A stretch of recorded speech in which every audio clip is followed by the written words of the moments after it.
You're listening to The Sole Chronicles, the podcast navigating life and times in the sneaker industry, Hollywood, and corporate America.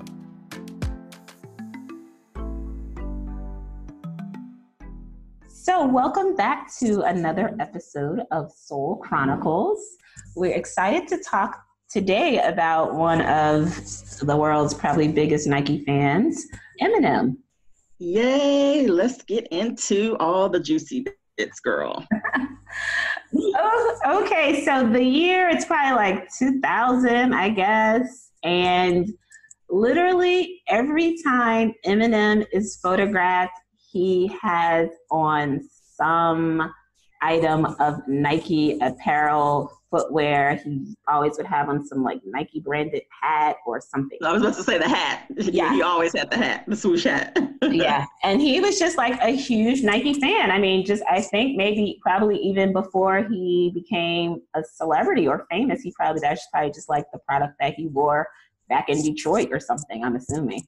I think we spoke earlier just about, although Nike as a brand at the time was not paying artists to wear the products, they didn't have any paid ambassador kind of programs or anything like that.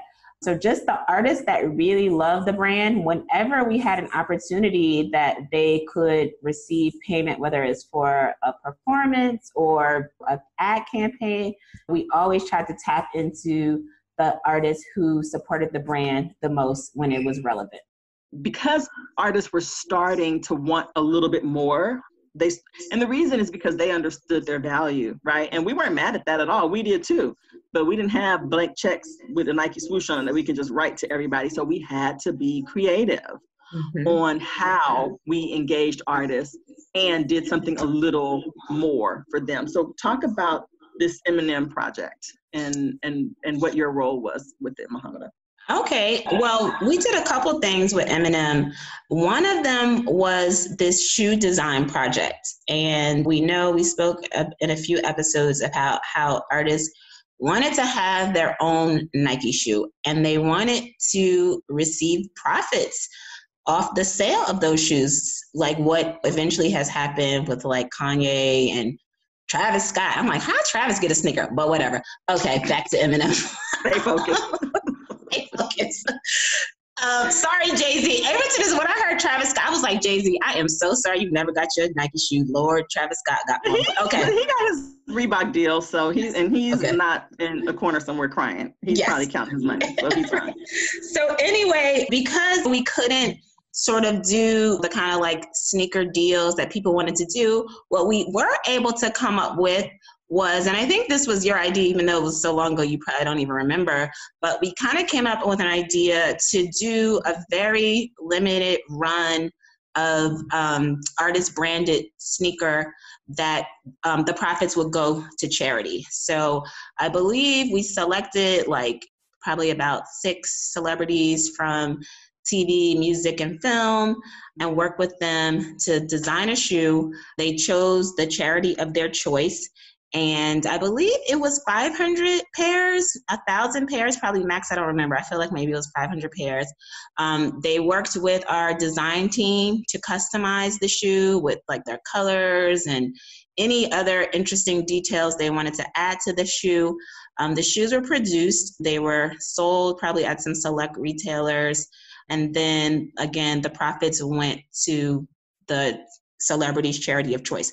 So Eminem was one of the artists that we did this with. On my music side, that's what I recall. I did a shoe with Nelly. At the time, he was really relevant, really doing a lot with Nike. He had his song, Air Force One. He was just super hot, and I did a lot of work with him. So he designed a shoe. Eminem designed a shoe. And also Pharrell designed a shoe. So we'll talk about Pharrell's shoe on another episode. So that was one project that I did with Eminem. And on that one too, didn't Sarah Jessica Parker do a shoe and you went out and met with her? Yes, actually, yeah. So I think the TV manager, I think each of us had to like come up with some celebrities that we wanted to partner with. So Sarah Jessica Parker worked with their TV manager. And because I was in New York and Sarah Jessica Parker was in New York, I met with her to go over the design of her shoe. And I remember she had this like beautiful Hogan bag at the time. And she was like, this is the color scheme that I want to go with. And we were using that bag as the inspiration. And she was like super cool. And you know, her style is just like crazy. So yeah, so she was one of the people who we worked with on the shoe partnership as well. Yeah, and I think because for some reason I wasn't dealing with as many celebrities day to day, but I did have a handful of people who I kept that I worked exclusively with. I think Justin Timberlake was one of them because, interesting sidebar, we'd had such a great relationship with them when Instinct first came out. I mean, they were just some kids nobody had ever heard of before, right? And so their management brought them in and we just formed a really great relationship with them. And Justin was just a Nike fool. When I say he was crazy about Nike. So we became really close because of that. And this part of the story really kind of gives me a stomach ache. But I brought this design concept to him and he was over the moon. Muhammida, you would have thought I told him it's going to be Christmas every day for 30 days. And you are going to get a ton of presents. I mean, he was so thrilled. And so when I went back to Nike and we started talking about it, they just got really set on him designing a women's product because the women's business needed a push. He had a huge women's fan base. And we thought having him design a women's shoe would really help, right? Mm-hmm. We started talking about the shoe he was going to design. And I mentioned lightly that it was going to be targeted toward the women's audience. And he was like, whoa, wait, what? I'm like, well, yeah, we want you to design a women's shoe. You know, we think it'll be very. He was like, I don't want to do that. I want to design a cool men's shoe. Right? That's not what they're offering you. And so he ended up not doing it. But I was just sick to my stomach because he was so excited. Right. And he really wanted to design a guy's shoe. And that just was not in the cards for him. So anyway, back to Eminem. Yeah, I think Eminem actually designed, I don't remember the exact shoe, but maybe it was an Air Force 2. Like we weren't doing the product, the main like Air Force 1 and the hot things. Well, actually we did. It was actually, you know, it was up to the artist to choose the shoe that they wanted. Again, most of them were really big fans. So they had like their favorite shoe that they wanted. So Eminem, maybe it was Air Force 2, but I'm not really sure. So anyway, we worked with him on that. Yeah. And did he ever come into the celebrity showroom? I feel like he came in there and was just losing his mind. Or am I making that up? It's possible. I never brought him in, but like my assistant would work very closely with them. I mean, he was a client who needed a lot of time and attention. So I just kind of like dedicated my assistant to like really be able to focus on them. So I'm sure he came into the showroom I didn't bring him in personally, but I'm sure that he had been in before because we worked a lot with them. There was a period in time where it was just exchange for exchange, right? Artists would just be happy to get a pair of Nike sneakers and to get 3, 4, 5 pairs and to get them before they came out. Like that was the real currency on their part. I have something that nobody else has. I can go to this really cool secret underground celebrity showroom. You have to make an appointment to go there. You can't bring a bunch of people in there, and the star has to show up themselves to be one-on-one with us, right? Because that's where a lot of the relationship building would take place. And we had a basketball court, and we had a putting green, and just all the latest and greatest. It was very visually appealing, the showroom that was created for celebrities. And so at the time, that was the currency. I can get in there and I can get some free shoes. We're talking about our office in LA, like that was for entertainment marketing. Yes, that was our office.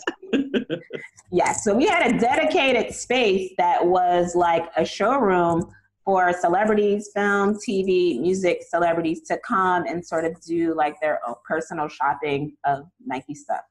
Yeah. Yeah, and I think let's spend a little bit of time talking about that because I do think people want to hear about our celebrity encounters.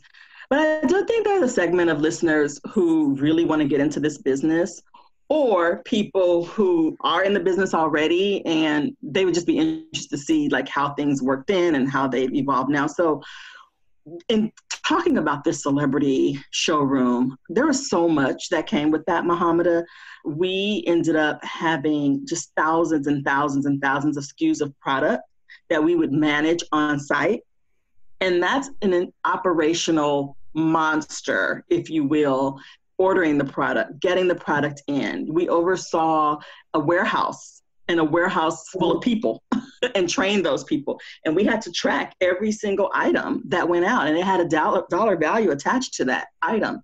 And we had a budget that we had to track against all of this work. And then we would build out the space and make it cool. So we'd be hiring architects, or our boss Pam really did help spearhead this role, but we worked very closely with budgeting, even creating the space and special build outs for the space. I just wanted to add that this is the showroom that Nekeda wanted to be the receptionist at. Just you wanted to will note not that. let that go. So continue. If you keep up, we're going to tell some more of your driving in LA stories. I mean, but yeah, no, so, and then there was an operations person who I oversaw, who that was her whole role, just budgeting and spreadsheets and product. And then you convinced me to hire Stacy from Nike Town in Beverly Hills to come be our buyer. So there was a lot of business that was happening behind the scenes that we had to, it was almost like we were running our own little company within Nike. And we had all the same responsibilities that you would have in running a company, from profit and loss to having weekly meetings and giving people their task and our goals and our objectives. So we were running a little mini business within Nike that had to be so buttoned up that it was without question profitable and made a difference for the organization. So I think that's important for people to hear, and also for people who are thinking about how they can bring innovation to their jobs, or they want to start a new division or a department. It's all going to come down to the profitability and the bottom line. How can you create something that doesn't cost the company a lot of money, but has a huge return, and that's going to elevate the organization as a whole and you as well? So I just want to get that little piece out there. But back to Eminem, Muhammida. But one of the big kind of projects that I worked with Eminem on was booking him for a really big Nike event. It was like this indoor snowboarding event, right? It was in LA somewhere. It was like some massive thing I think it was through our ACG division. And they were creating this like indoor snowboarding experience, like bringing in snow and top snowboarders, like a whole experience. And they wanted Eminem to be the performer. And this was key because, as I said, artists who wore Nike so much, they did a lot of free advertising at the end of the day, right? So I was excited to actually have an opportunity that he could receive a check. And that made his team all really excited because they felt like it was kind of being a bit more reciprocal in this relationship. Because to be honest, they had beef with us. Right? They were not happy. Like, I don't even know if it was Eminem himself. I felt like it was his manager, his road manager. They were the ones probably egging him on. I mean, he was an artist. He was just happy getting the stuff that he loved for free. I don't know how much he personally had an issue with not having this deal. But his team, oh no, they had issues. And they were always on me about it. So finally, I had this opportunity to get them a check. And I was going to meet with them one-on-one. I mean, this is like pre-9/11 when like airports were like a whole different story. I just remember that Eminem was flying into LA. And you know how hands-on we were with artists. Like, yes, we were very hands-on, very, very protective of them too. And I was somehow, I don't even know why was I going to pick him up from the airport? I mean, we had a car service, but for some reason, but that was part of it, though. I mean, I know when we worked with talent, and I learned this from Leah at the NBA, when I would have a car pick up somebody, particularly if it was an event that we were all going to, we would always get in the car and meet them, because that was a really intimate place in the car that we can talk to them about what was about to happen at this event, right? And sometimes too, even if we weren't headed to an event, but we couldn't carve out any meeting time, I mean, we're going to make something happen. Like, you don't have time to meet. What's your schedule? Well, I land at such and such. Okay, well, I'm going to meet you and we'll ride to your hotel then, and I'll tell you my thing. So I think that was probably just a function of you being like, I'm going to sit with you. We're going to talk and we're going to understand what this is. Because at that point, you're right. I think you really needed, and this was a huge thing for Eminem. Let me just say that. Let me just say that doing this ACG thing where you were importing snow, I don't even know where y'all got the snow from, but bringing it to the forum and doing a whole snowboarding event in LA in the middle of whatever month that was. Right. Because no month is snow month in LA. Right. Let me just say that. So I just think you were like, oh, I'm going to get with you and we need to talk this through. And that's why you ended up at the airport. Right. And plus, we just always wanted to make sure nothing happened on our time. So so it's the airport. I go to the gate. Okay, this is like before, like all this security stuff, that didn't even exist. Like literally, I went to the gate, and I just know I probably look like a 16-year-old. Like, how is this the Nike person? This little girl? Right. You know, of course, I know who Eminem is, and I know who the road manager and stuff like that. So I picked them up from the airport. We ride in the car, and they were ready for me. Like, I don't know if they had been talking about it on the plane ride or what. I felt like as soon as we got in the car and put the seatbelts on, they were like, so yes, about our... Hi, this is Muhammida. So when Nekeda and I decided to do the Soul Chronicles, we weren't really sure where to go or how to start. First of all, I'm in Accra, she's in LA. What do we do? Then we heard about Anchor. It's been really easy and super great. First of all, it's free. They have everything you need to record your podcast on your phone or your laptop, and they'll help you distribute your podcast on Spotify and Apple Podcasts and other platforms. It's everything you need to make your podcast. All you have to do is download the free Anchor app or go to anchor.fm to get started. Now back to the Soul Chronicles. Our deal. Why don't we have a deal? And I was like, listen, Eminem, is this like the product that you love? You have a choice. That was like kind of my thing. You have a choice of what you want to wear. You wear Nike because you love Nike. Am I right? And he had to be like, yeah, if you don't want to wear Nike anymore, like, stop wearing Nike. Like, I mean, we cannot give you a deal right now. There's nothing that we can do. We can support you in these different ways, but you wear the product because you love it. And like, we hashed it out. He knew that that was true. And, you know, I think they just needed to hear it from somebody and like really feel that they weren't being taken advantage of in any way. He wasn't being taken advantage of. And I mean, I thought that was really important just because those were the roles, like we represented the brand. And if people liked us as people and as humans, like we were the representatives of the brand. So then it kind of like made everything okay.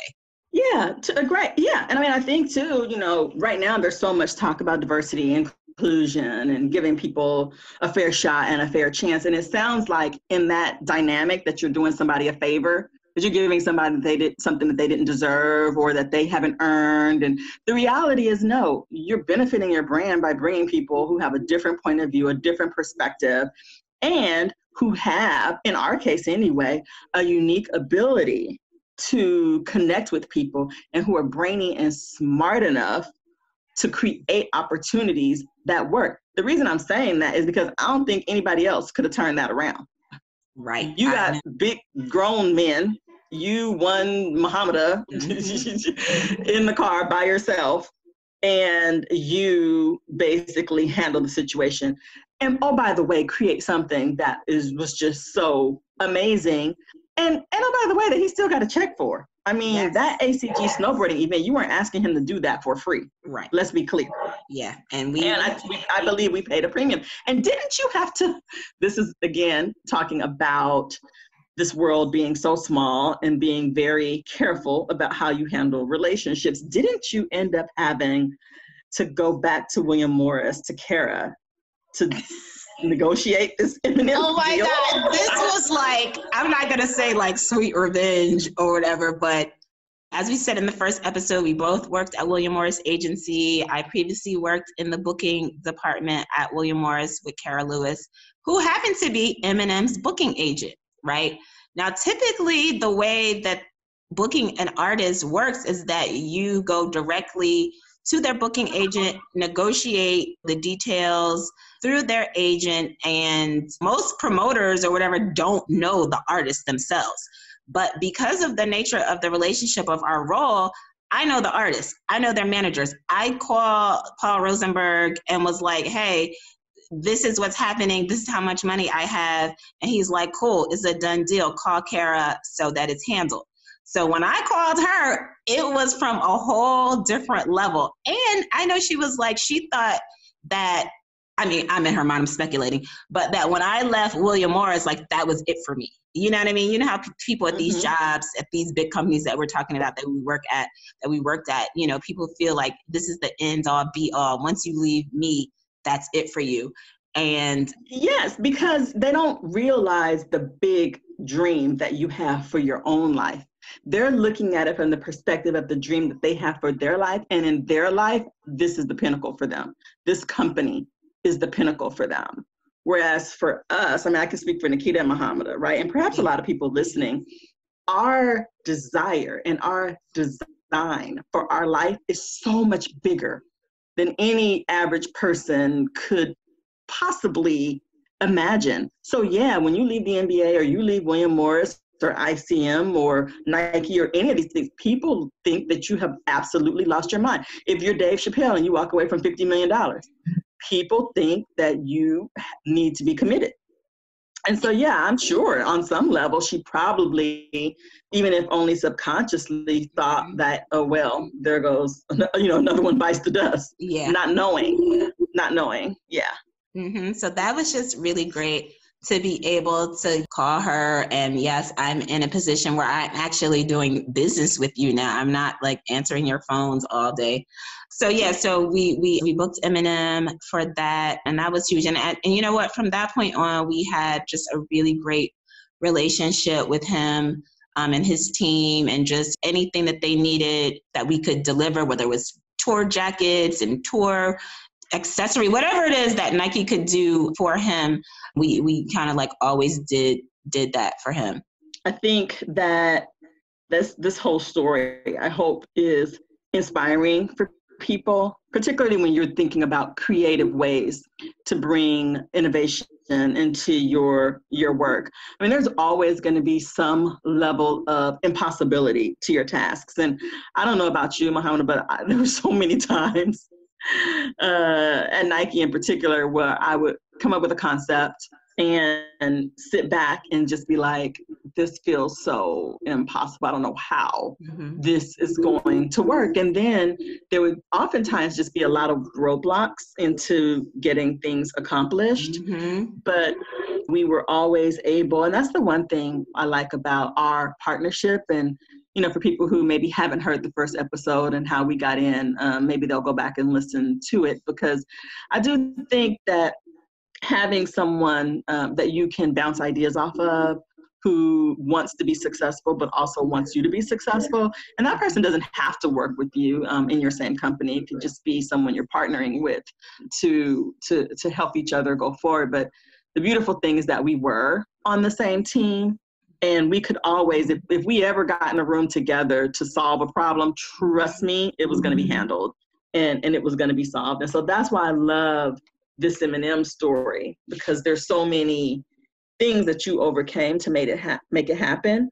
And all the other artists who were on the specialty shoe deal are people who are all to this day still very relevant. You don't often get a lot of credit for, I know I probably haven't, and that is having our fingers so on the pulse of entertainment back then that we really were able to hone in on people who we knew were going to go the distance. And that's hard to do, because you never know what an artist or an actor, somebody can come out with a beautiful film that is just genius, and you think that they're on their way to Oscar worthiness, and they did never make another film. Definitely. And when we talk about the Pharrell one, I'm just gonna, we'll dig a little bit deeper.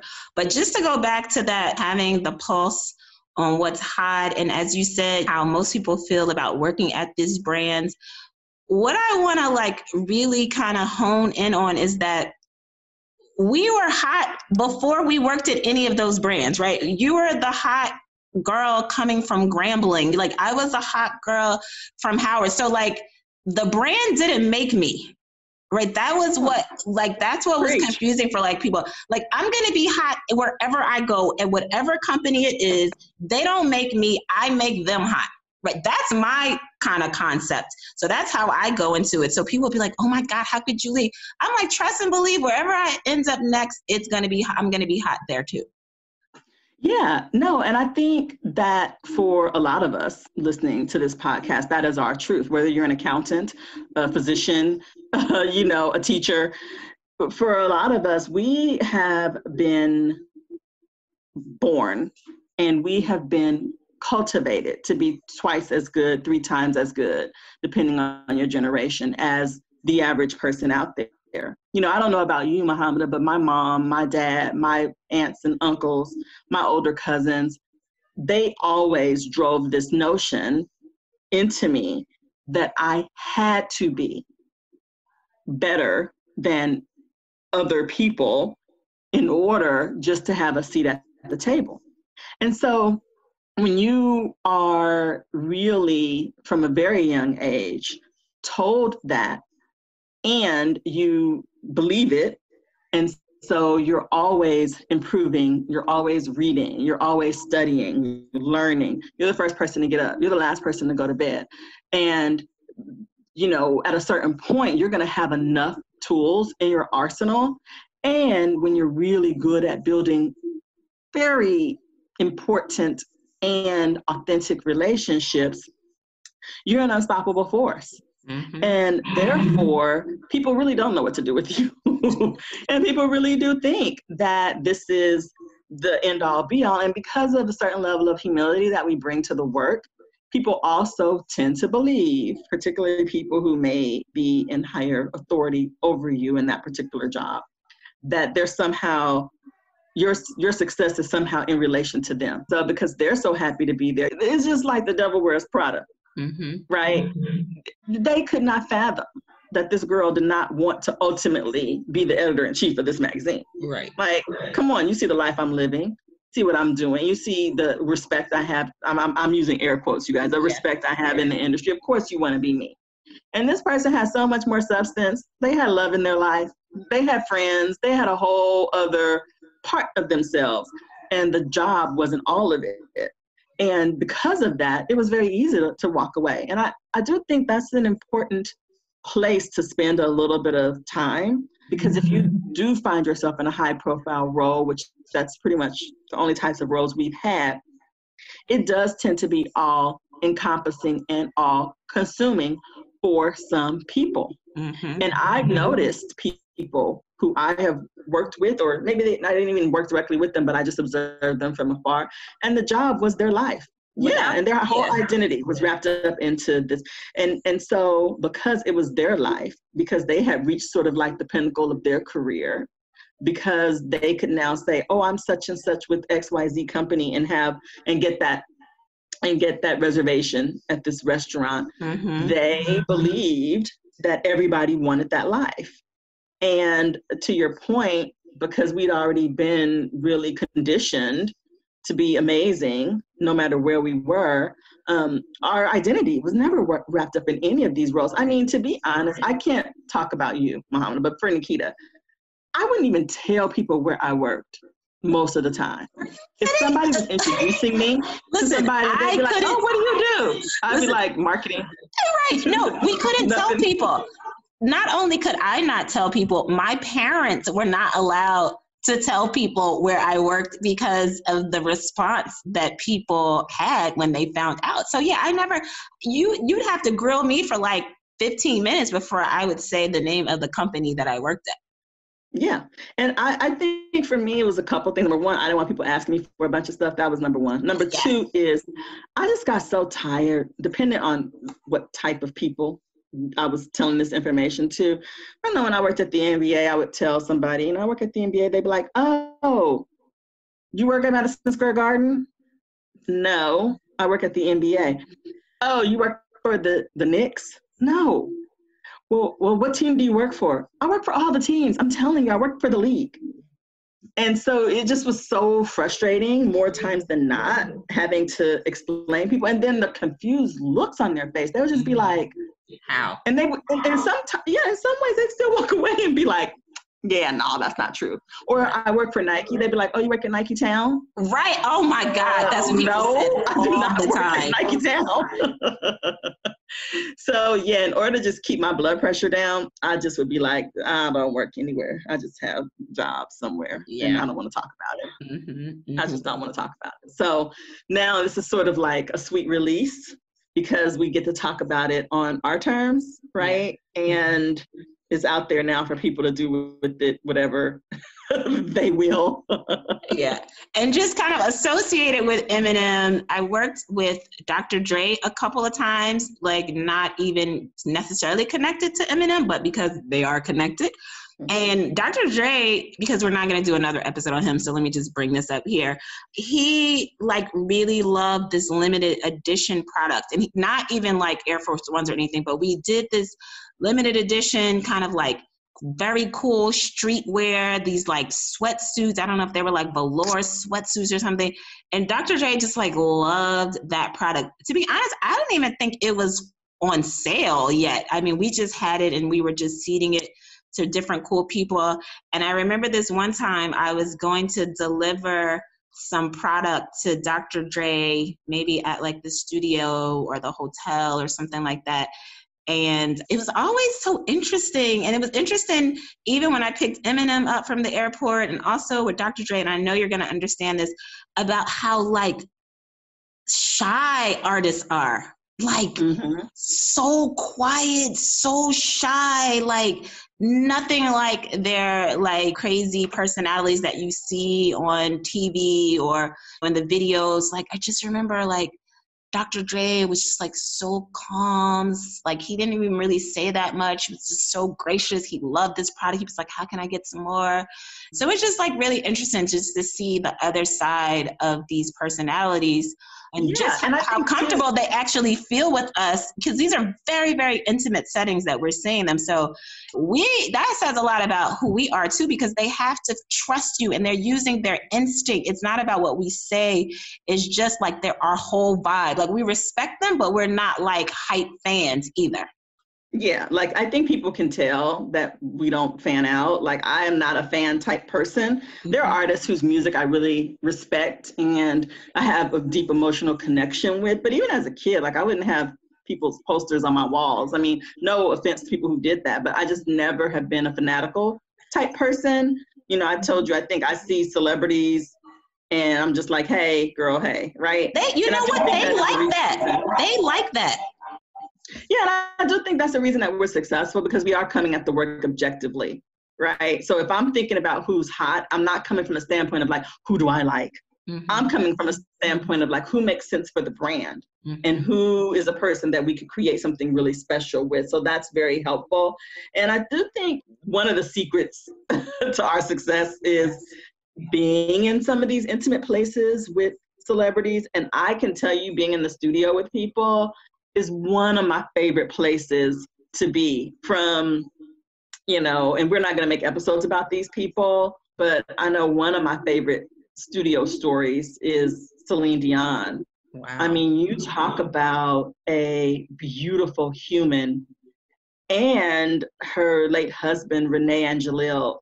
I mean, I'm like, are you an angel who fell from heaven, really? And I'm not trying to get with you because you already got a wife right here, but so kind in a very almost divine kind of way. And Renee and Celine, I became very close to them because I was bringing something to them and I happened to be going to the studio and I just stayed. And then when they would perform, when Celine was in Vegas, let's say, I'd be like, oh, I'm going to be in Vegas. They're like, oh, come to the show, right? And so just being able to build those really sweet relationships and meet some very amazing people who just happened to be celebrities was really cool. Same thing with David Foster. I'd be able to call David or he'd call me, and there's certain sneakers that he liked and be able to bring them to him. And now his special is on Netflix, which I recommend people watch it because it's got some very interesting pieces in there and you learn more about the other side of the person, right? But the experiences I had, people like Benny Medina, who interestingly had offered me a job to go work for him. And it was funny because he had come into the showroom. He had a special Nike short and special sneakers that he liked. And one day we were sitting and he was just like, I have a really good eye for talent and you should come work for me, And I was just like, But I was so flattered because look at what he has done and built. And no matter, again, you might hear some horror stories about some people, but I always had great relationships with a lot of the people that you hear so difficult. But anyway, you were saying? Yeah, no, I was just saying that, I think you said a lot about like why we were successful in this industry is that we just weren't hype on people. We just really treated them as people, and celebrities rarely get that. They almost never get that. Everyone who they interact with is like fan mode or they work for them. So it's very rare that they meet anybody who is just kind of like, oh, you're cool. Like as a person, we know you're famous, but we're not going to deal with that right now. Like that's not why we're here. So that, and people who were on that super famed out situation, I've avoided like the plague. Yes. I would be like, I don't care how famous you are. You could ring my cell phone. You can call my office phone. I would be like, take a message. Yeah. And they'd be like, really? You don't want to talk to such and such? No, because I don't like who they are as a person. And I don't like how they treat people. And I don't care to do business with them. Yeah. So yeah. Okay. So I think we've just come to the end of our time. Okay. All right. Well, definitely hope you guys enjoyed hearing about our experiences, definitely with Eminem, but just the kind of behind the scenes of what it's like to work in the brand, work with artists, and just kind of like our approach to working with artists. All right. Until next time. Take care. Join us for another episode of Soul Chronicles and see who we're going to talk about next.